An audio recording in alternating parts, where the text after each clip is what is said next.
Alright, today I want to break down the newest Superman trailer, in particular the opening scene where Superman crashes harder than a frat bro blacking out on dollar shot night at Applebee's. So the trailer kicks off with Superman played by David Cornsweet, looking like he just got dumped by Lois Lane and fired from the Daily Planet in the same day. And when I say fired, I mean literally shot out of a cannon.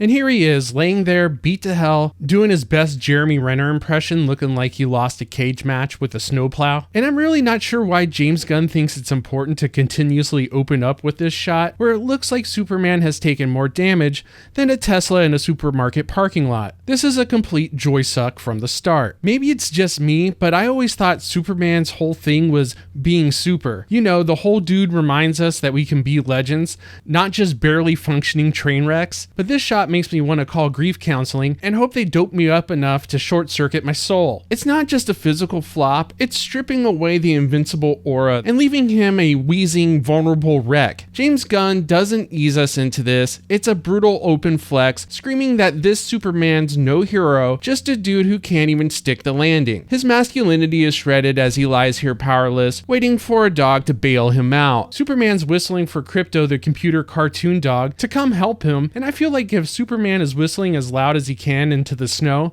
this dude is kicking up the biggest unintentional blizzard the world has ever seen. But the snow is tough, it's got the grip strength of an OnlyFans girl on a Saudi prince's yacht, it's not budging, and it's little details like this that make movies soar or crash. And with this movie so far, well...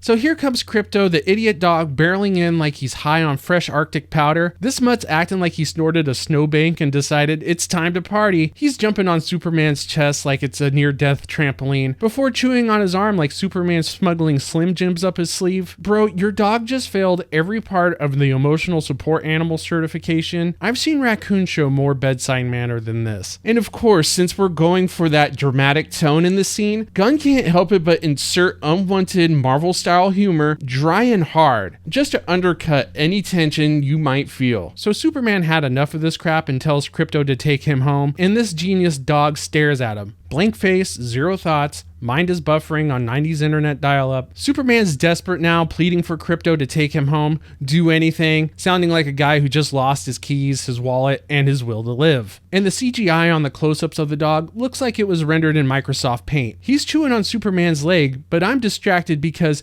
he moves like a bootleg cartoon dog made of jello. Look, I understand you think you can't make a dog move at 100 miles per hour through the snow, and I say you're only thinking legally. But in all honesty, the CGI of Krypto running through the snow makes sense, but when he gets to Superman, it should have cut to a real dog doing real dog stuff in this part. I know the old adage is never work with children or pets, but it's better than looking at this special effects hate crime. Alright, so here's Krypto dragging a flaccid Superman through the snow. Poor Clark Kent just flopping around back there, totally spent, while Krypto's panting like he's the one in charge. And then boom, the world's biggest kidney stone is passed through the ground. And honestly, here's the twist, the Fortress of Solitude looks incredible. The exterior alone wipes the floor with every previous version in my opinion. It's part spaceship, part cathedral, so props where props is due. The Fortress of Solitude, absolute banger. Looks like a place where secrets are kept and destinies are forged. Krypto barks at the giant sci-fi kidney stone door because apparently barking is now the key to unlocking ancient alien technology. And sure enough, the door opens like a spaceship garage, revealing what can only be described as the worst looking CGI robot in decades. This thing looks like if Rob from Nintendo and the bubblegum machine in the corner of the liquor store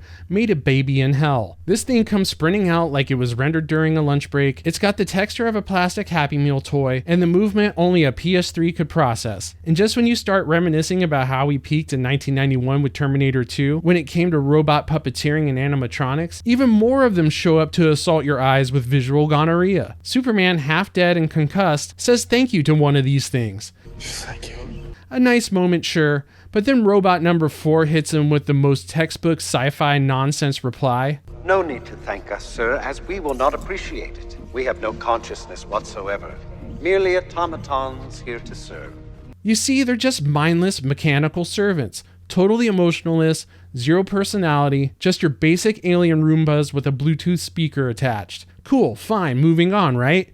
Wrong, because then in the very next breath, number 4 introduces him to number 12, and this whole scene turns out to be a big giant number 2. According to 4, 12 is new here. Like, this is an awkward office mixer. And what happens next? Superman nods at her and she giggles. He looked at me. Like actually giggling. Full on tween at a boy band concert giggle.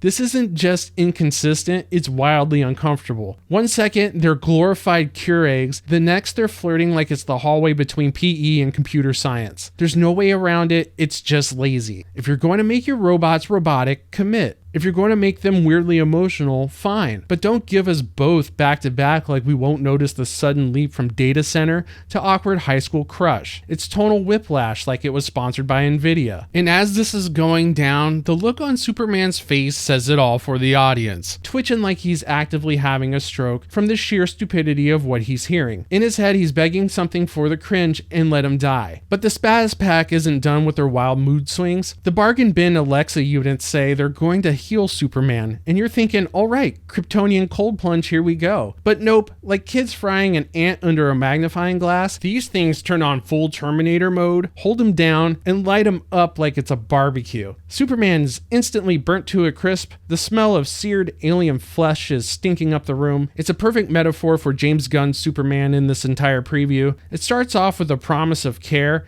and ends in pain, confusion, and the smell of burnt potential. Do yourself a favor, smash the like button, hit subscribe, and turn on the notification bell for more of my award-winning personality to fix your day.